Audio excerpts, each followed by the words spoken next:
Hi Hannah, this is how to use this camera, and I'll start out by showing you.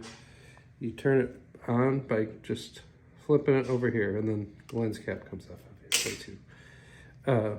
So this says that there's an error. This is a pretty common issue, and what that is this thing needs to be set all the way on 22 and then locked in.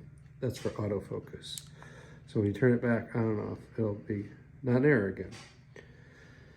So this is in manual mode right now, and the shutter speed is at 1/20th of a second, and the aperture is at 7.1. So those will all make more sense to you in the future, but the shutter speed gets changed by this dial. So this is a faster shutter speed. This is 1/500th of a second. And then this gets changed, the aperture gets changed by this dial. So we'll put it on, 3 or 2.8. This one goes all the way down to 1.8, by the way. So those are pretty much the two controls, shutter speed and aperture. You can switch it to different modes, like P is just, it automatically does it. It changes it based on what it thinks you need. So that's basically like an automatic mode.